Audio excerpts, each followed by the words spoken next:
Meus irmãos, boa noite a todos. Que a graça e a paz do nosso Senhor e Salvador Jesus seja com todos os irmãos. Amém? Amém, irmãos? Vamos abrir as nossas Bíblias. Josué, nós vamos pensar hoje no capítulo 2, dos versos 1 ao verso de número 24. Josué, capítulo 2, dos versos 1 ao verso 24. Queremos aproveitar neste momento também para agradecer a você, nosso querido visitante, que no dia de hoje muito nos alegra com a sua presença. Sinta-se à vontade em nosso meio, que o Senhor Jesus possa falar profundamente ao seu coração. Meus irmãos, quando nós olhamos para a história de Josué, Josué era um homem marcado por uma palavra, e essa palavra é fé. Ele tinha fé no Senhor. Quando nós olhamos a história deste homem, isso é provado.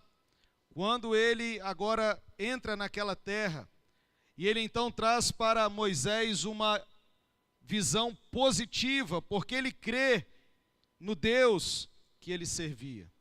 Este homem que nasceu no Egito como escravo, este homem que possivelmente era uma criança quando esse povo foi liberto, saiu de lá ainda pequeno, este homem que se tornou um soldado, este homem que se tornou um seguidor de Moisés, um discípulo de Moisés, este homem que foi o sucessor de Moisés.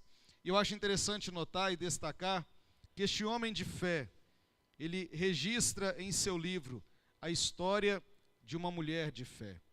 E é sobre isso que eu quero pensar com você nesta noite. Fé. Fé é de fato algo precioso na nossa vida e na nossa jornada. Nos dias da Reforma, a igreja não mais acreditava que a salvação era pela fé somente. Eles diziam que a salvação era por meio das obras de piedade, daquilo que nós fazemos. Então, na mentalidade deles, era possível alguém conquistar a salvação. E a Reforma Protestante, então, afirma que é somente a fé. Nós não temos a capacidade de ser salvos pelas obras. Aí alguém poderia dizer, mas as obras não são importantes? Não, nós não estamos dizendo que as obras não são importantes. E o texto que nós vamos ver aqui mostra exatamente isso. Mas a fé não é o que nos salva. A fé é a evidência de que nós já somos salvos. Então, uma fé verdadeira, ela vai redundar em algumas coisas. Primeiro, coragem. Segundo, confiança. Terceiro, responsabilidade. E quarto, que é a salvação. Então, gostaria de convidá-lo a olhar para esse texto sobre essa perspectiva correta.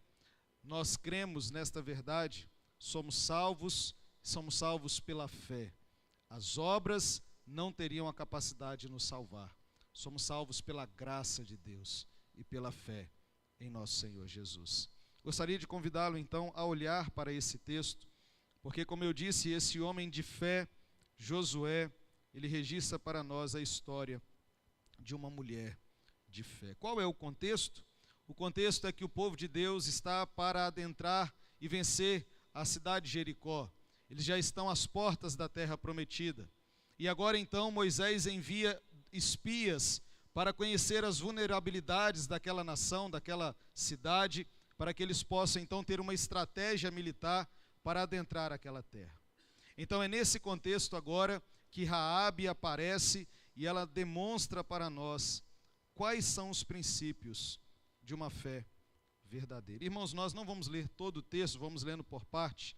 E a primeira lição que eu gostaria de pensar com você é o seguinte, é que a fé verdadeira, ela é demonstrada por meio de coragem. Vamos ler o texto? Convido você a ler comigo esse texto, todos juntos, a uma só voz, dos versos 1 ao verso de número 7. Vamos lá? De Sitim enviou Josué, filho de Num, 2 homens secretamente, como espias, dizendo, andai e observai a terra de Jericó. Foram, pois, e entraram na casa de uma mulher, preste atenção nessa informação, uma mulher prostituta, cujo nome era Raabe, e pousaram ali. Então se deu notícias ao rei de Jericó, dizendo: eis que esta noite vieram aqui uns homens dos filhos de Israel para espiar a terra. Mandou, pois, o rei de Jericó dizer a Raabe: faze sair os homens que vieram a ti e entraram na tua casa, porque vieram espiar toda a terra. A mulher, porém, havia tomado e escondido os 2 homens e disse: é verdade que os 2 homens vieram a mim, porém eu não sabia de onde eram. Havendo-se de fechar a porta, sendo já escuro, eles saíram, não sei para onde foram. Ide após eles depressa, porque os alcançareis. Ela, porém, os fizera subir ao eirado, e os escondera entre as canas de linho que havia disposto em ordem no eirado. Foram-se aqueles homens após os espias pelo caminho, que dá aos vales do Jordão, e havendo saído os que iam após eles, fechou-se a porta. Meus irmãos, ao olhar para esse texto, nós estamos diante de uma verdade fundamental. Alguém que de fato conhece o Senhor, alguém que de fato foi impactado pelo Senhor, ele não tem medo de circunstâncias. Quando nós olhamos nesse texto, nós vemos que esta mulher, ela de fato tinha uma coragem dada por Deus. Nós vemos aqui a providência de Deus, porque talvez você poderia se perguntar: como estes homens foram parar na casa dessa mulher? E a resposta é: Deus providenciou. Porque toda aquela cidade era uma cidade que não conhecia o Deus de Israel. Era uma cidade rendida à idolatria, era uma cidade rendida aos maus costumes, era uma cidade entregue aos seus pecados. E estes homens agora, por providência de Deus, eles entram em uma casa onde eles seriam protegidos. Irmãos, e eu quero lembrá-lo que a situação aqui é séria. Imagine essa cena. Homens inimigos daquele povo vão à cidade para espiar o povo, para poder invadir e destruir aquela cidade. Verso 2 nos afirma que agora os homens são descobertos. Homens denunciam para o rei que naquela cidade havia forasteiros que estavam ali com intenções que não eram boas. E agora então, quando estes homens, eles adentram a casa de Raabe, e as autoridades da cidade vão até ali, agora então ela é inquirida, ela é questionada, e eles dizem: entraram aqui alguns homens, e esses homens precisam ser entregues ao rei. Meus irmãos, vamos falar a verdade? Qual seria a nossa reação?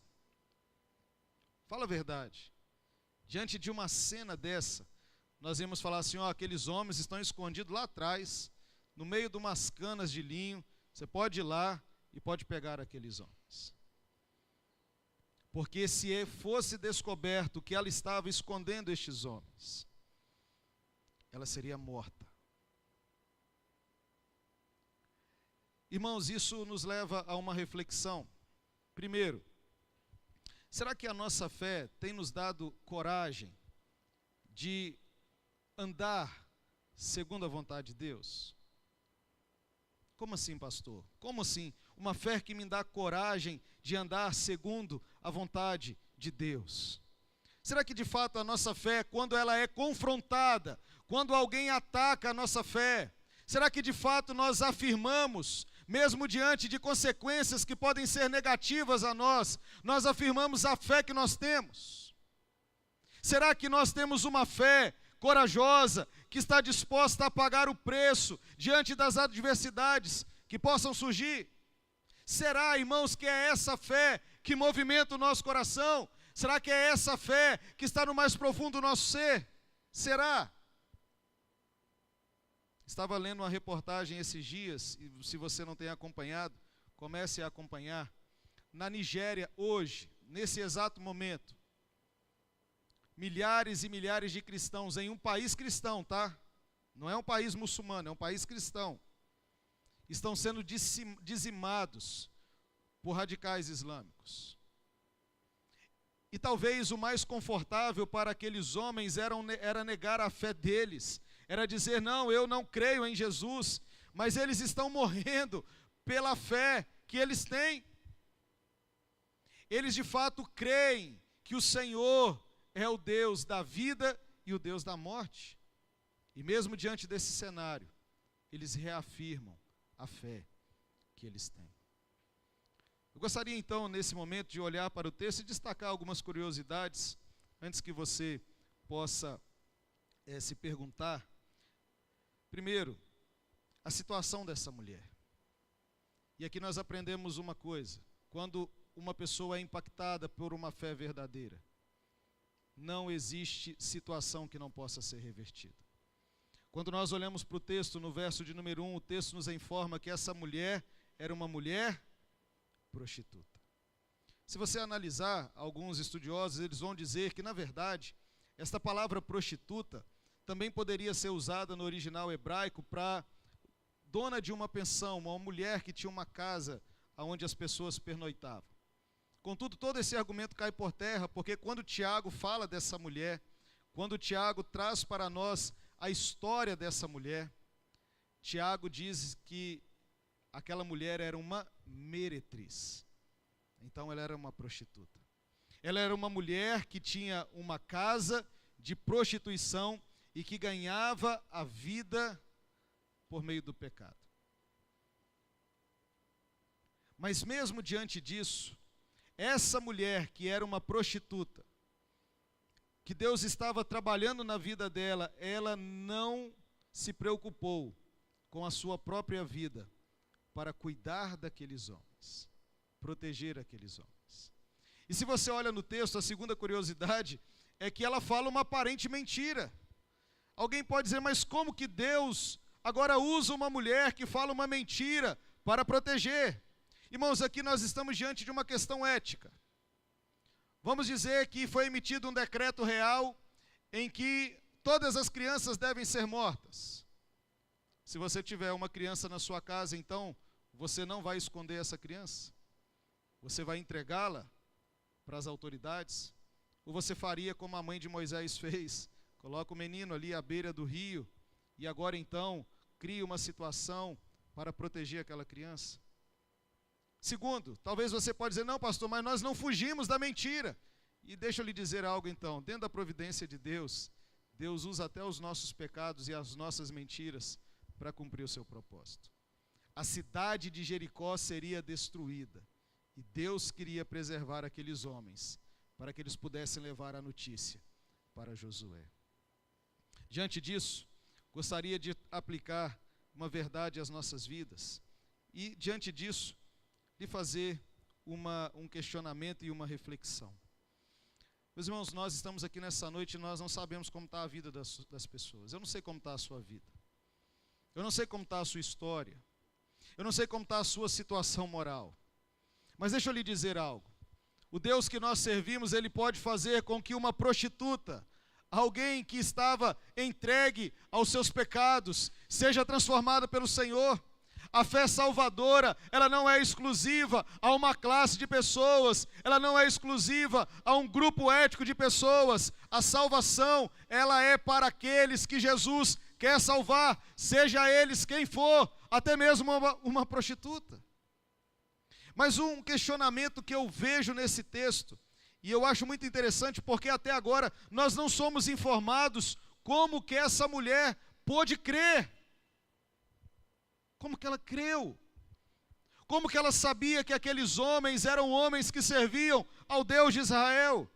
E aí, irmãos, nós vamos à segunda lição do texto. Olhe comigo, por favor, dos versos 8 agora ao verso de número 11, porque nesses versos nós vamos ser informados que uma fé verdadeira, além de coragem, ela é uma fé que traz confiança.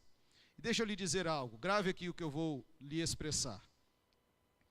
A fé verdadeira, ela vem pelo ouvir, e o ouvir a palavra de Deus.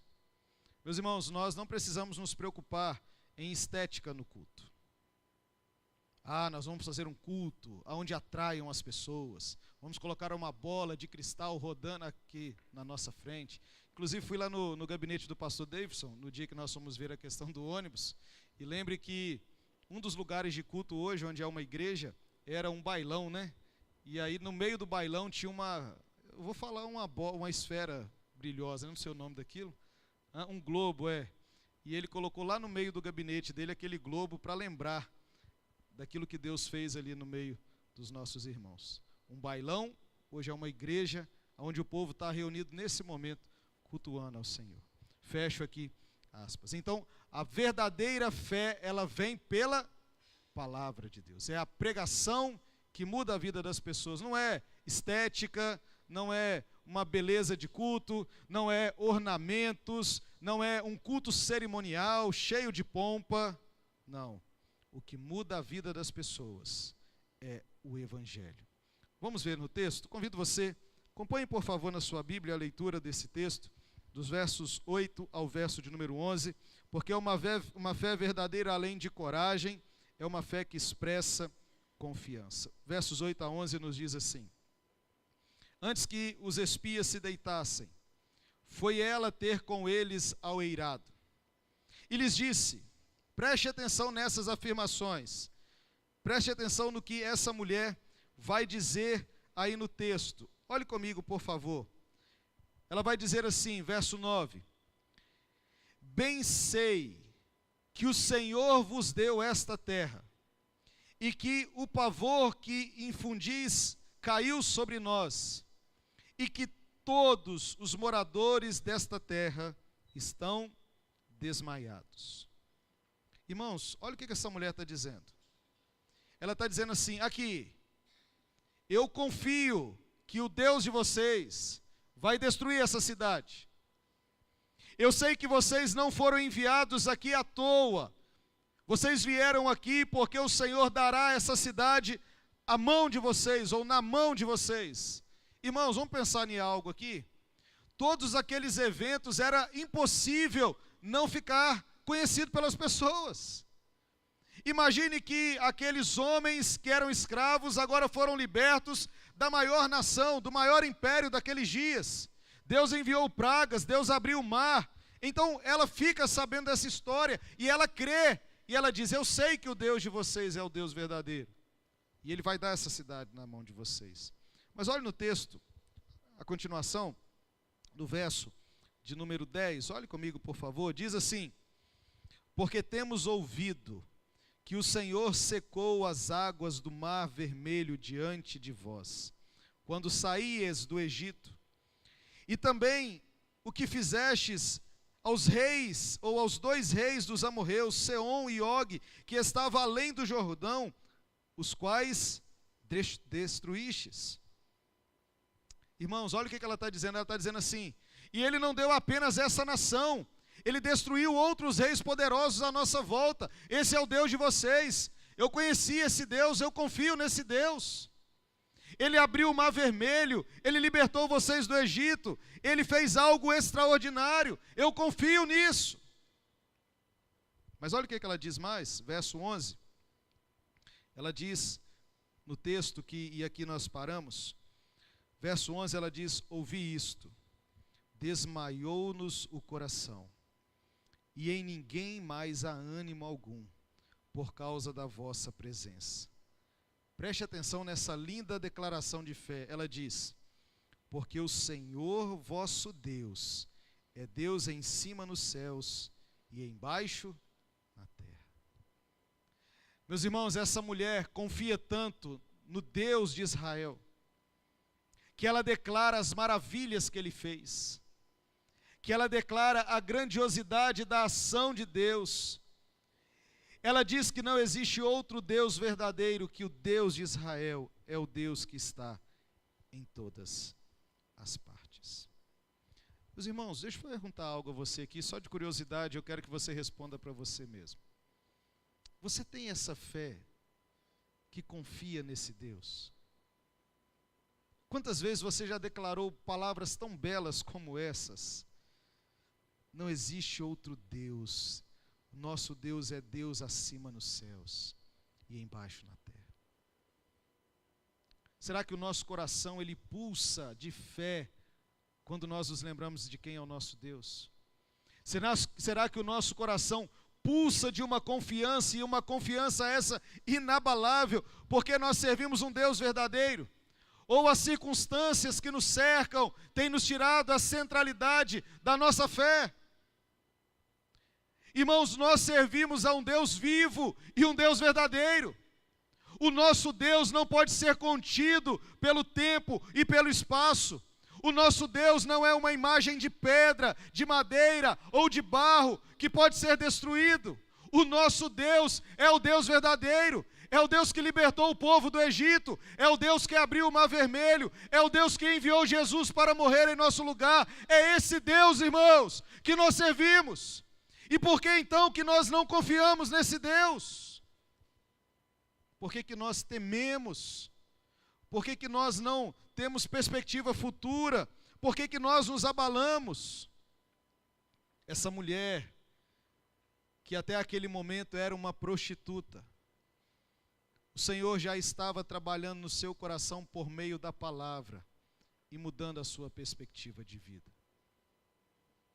Ela declara a fé nesse Deus.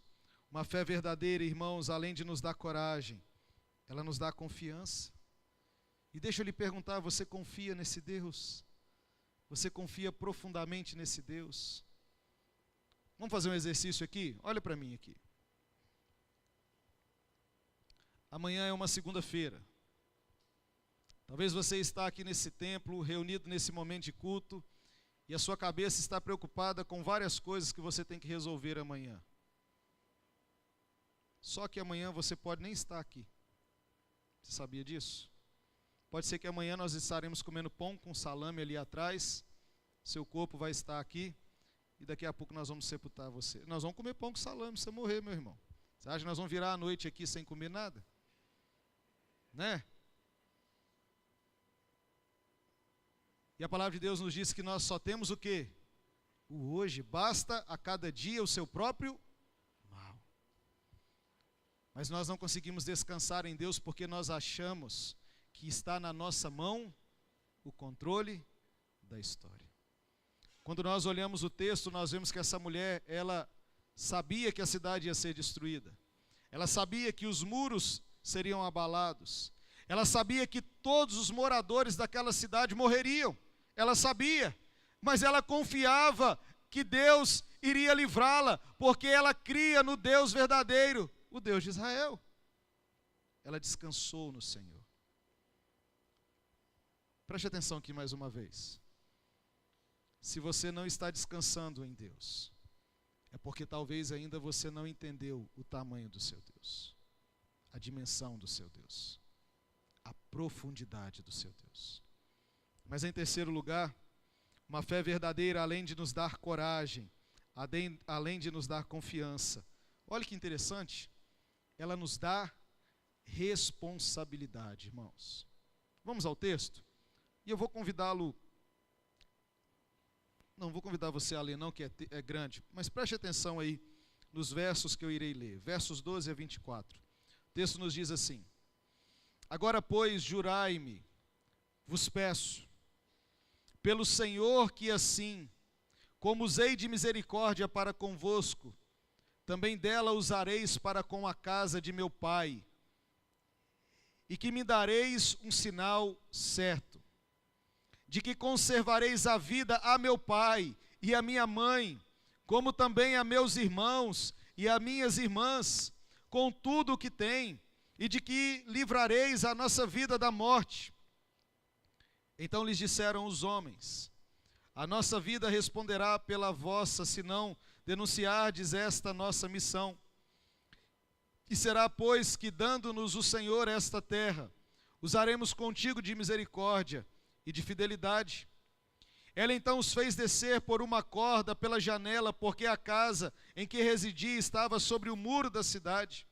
E disse-lhes: ide-vos ao monte, para que, porventura, vos não encontrem os perseguidores. Escondei-vos lá 3 dias, até que eles voltem, e depois tomareis o vosso caminho. Disseram-lhe os homens: Desobrigados seremos deste teu juramento que nos fizeste jurar, se vindo nós à terra, não atares este cordão de fio de escarlata à janela, por onde nos fizeste descer. E se não recolheres em casa contigo teu pai e tua mãe e teus irmãos e toda a família de teu pai, qualquer que sair para fora da porta da tua casa, o seu sangue lhe cairá sobre a cabeça, e nós seremos inocentes. Mas o sangue de qualquer que estiver contigo em casa caia sobre a nossa cabeça, se alguém nele puser mão.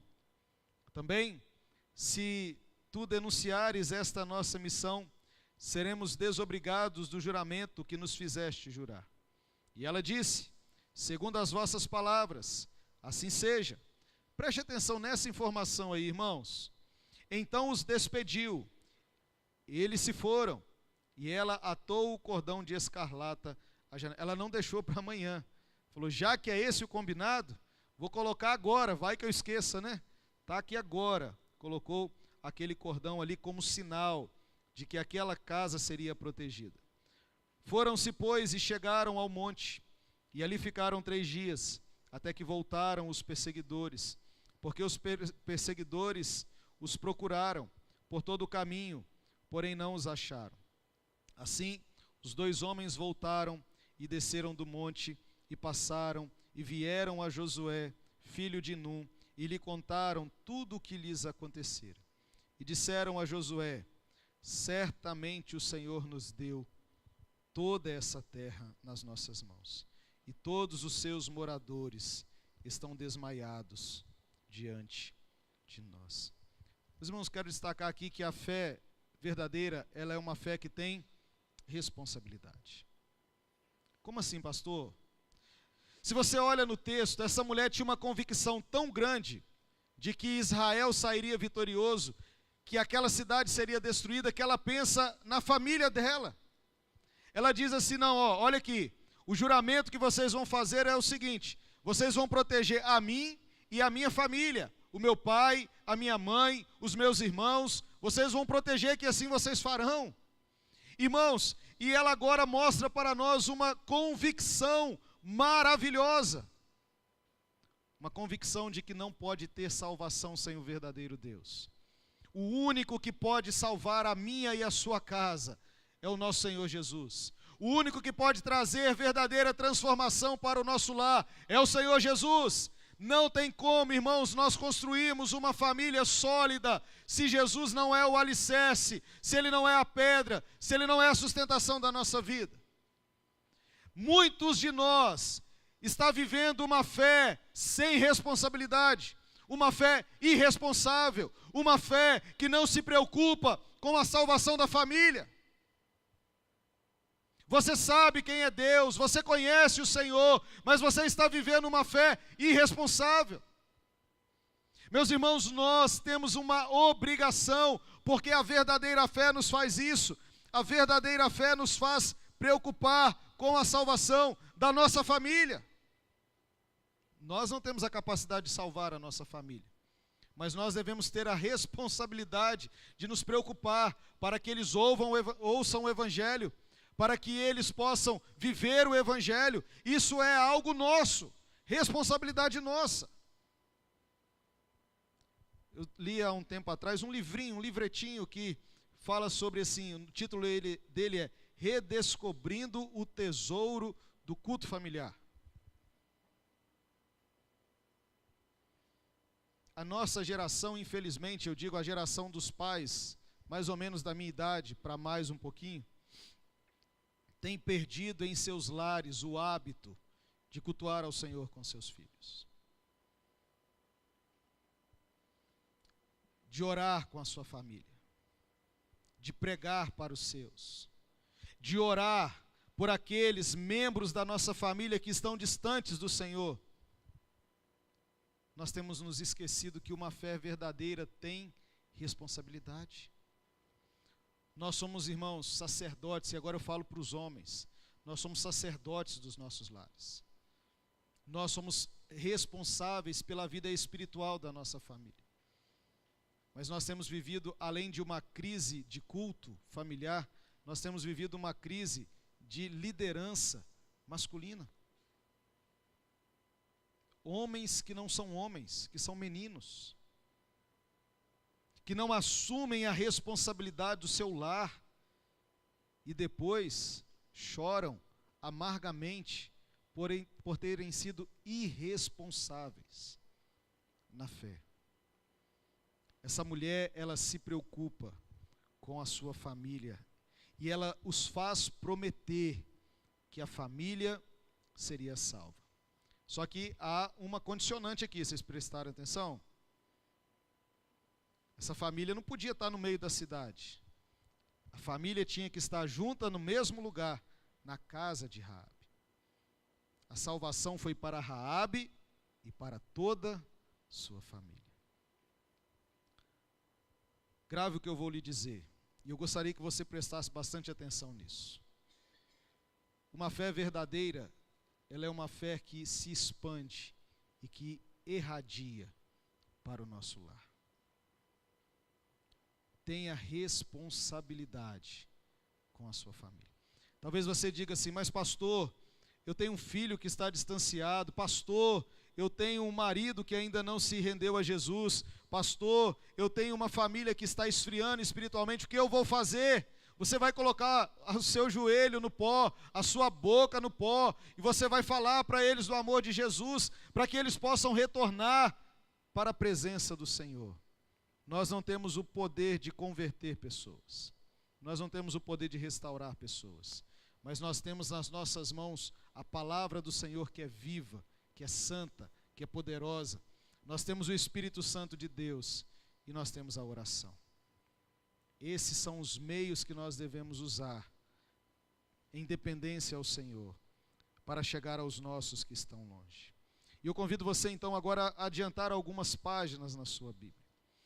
Porque uma fé verdadeira, além de corajosa, além de ser uma fé confiante, uma fé responsável, para nós encerrarmos, ela é uma fé salvadora.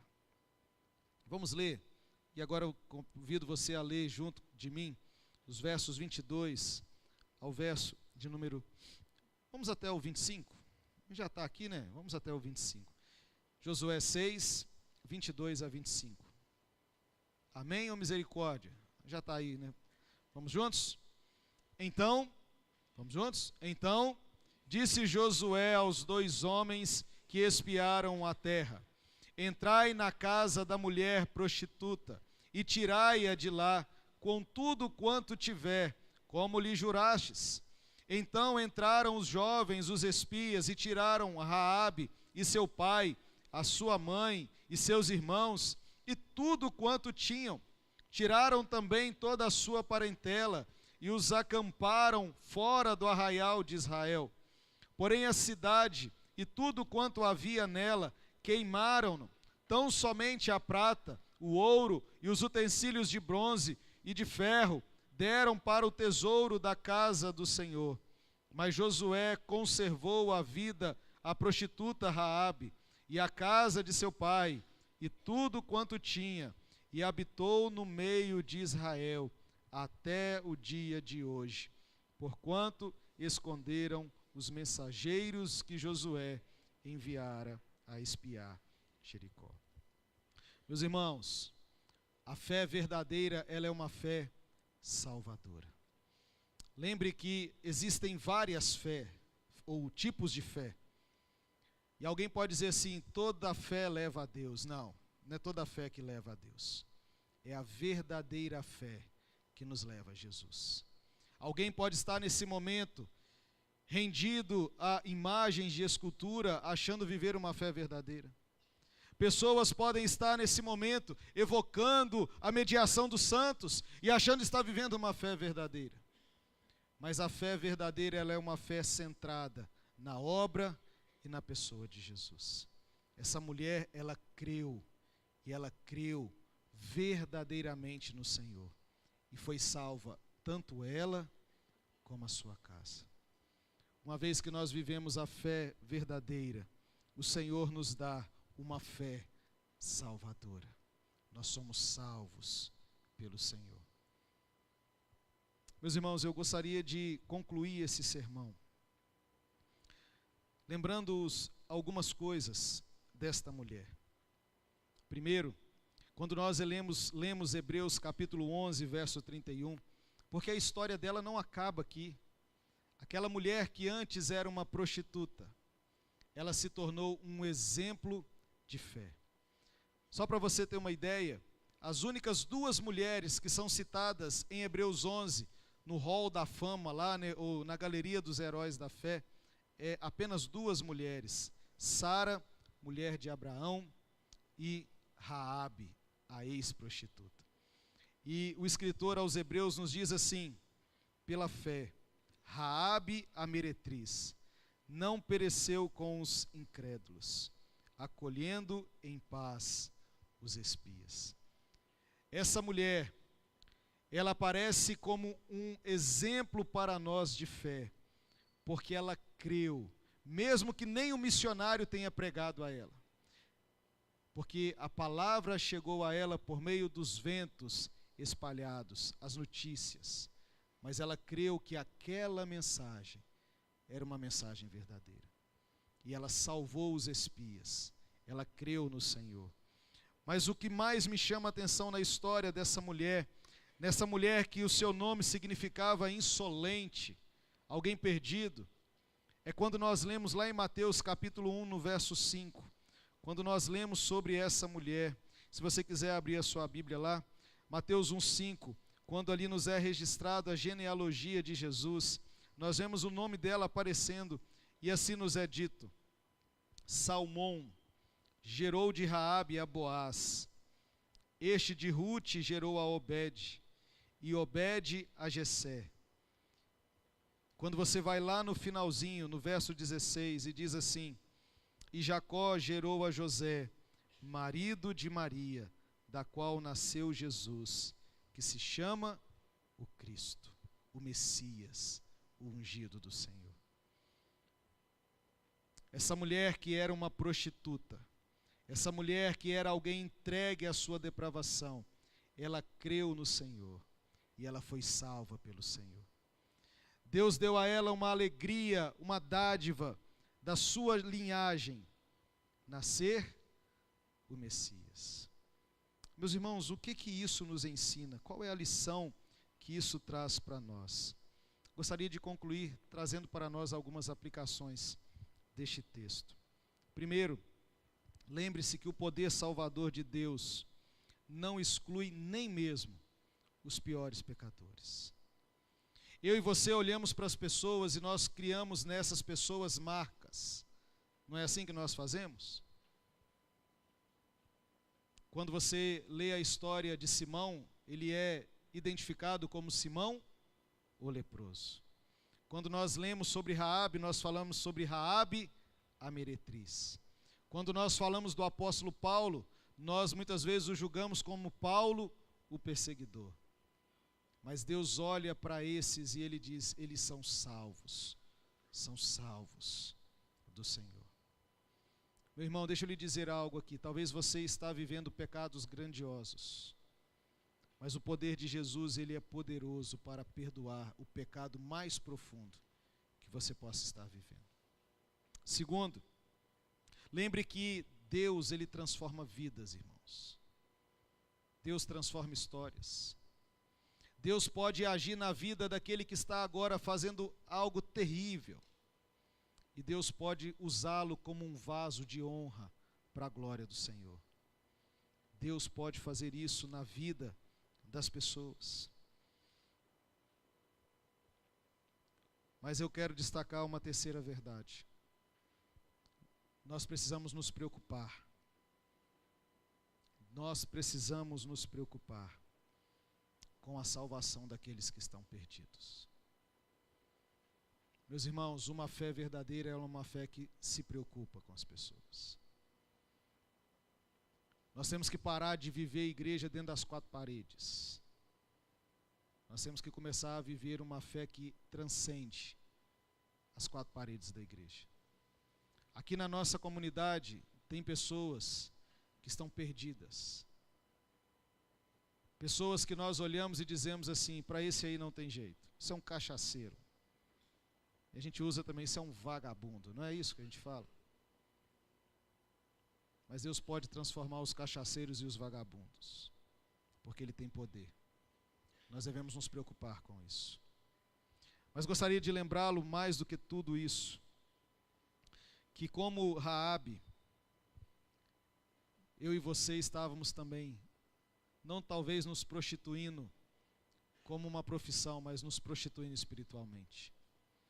E um dia o Senhor Jesus nos tirou daquele lamaçal de pecados, abriu os nossos olhos, resgatou a nossa história e nos deu uma nova perspectiva. Raabe creu e essa fé lhe foi imputada. Ela foi salva.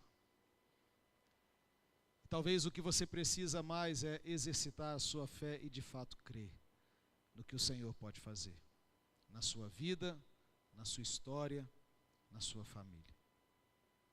Nós precisamos viver essa fé não apenas de ouvir falar, não apenas de declarar superficial, mas viver essa fé de maneira real em nossas vidas.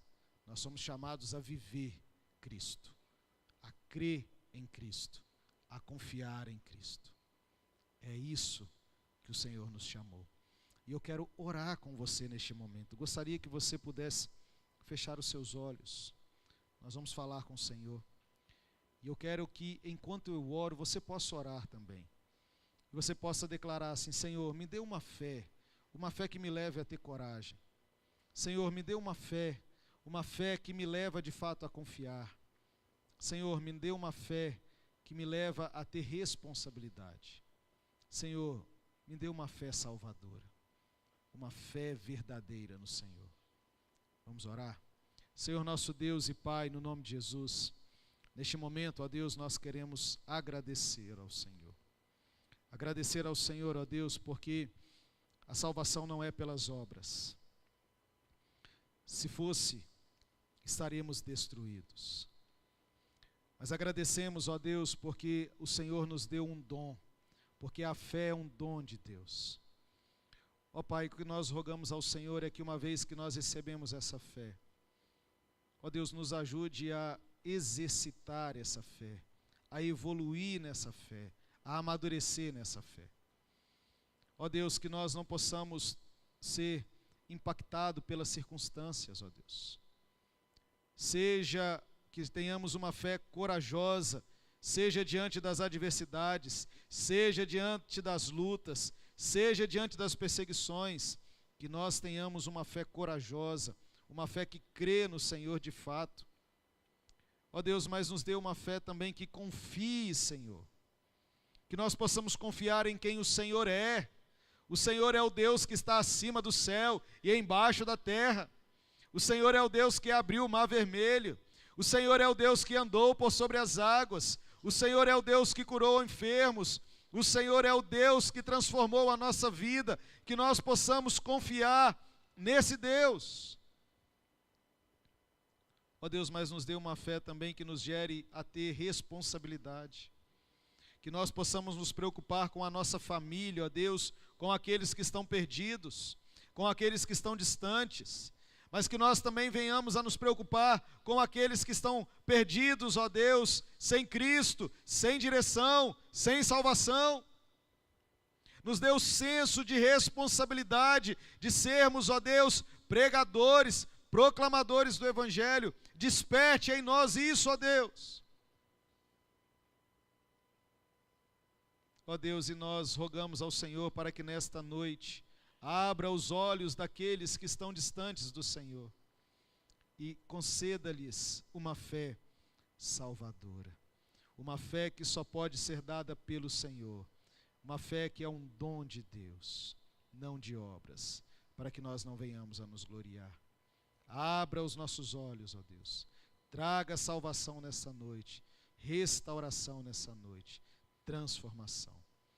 E assim nós oramos, ó Deus, sabendo, ó Pai, que Raabe não foi salva pela sua bondade, ela era uma prostituta, que ela não foi salva pelo seu esforço, ela não tinha força para se salvar, mas ela foi salva pelo Senhor.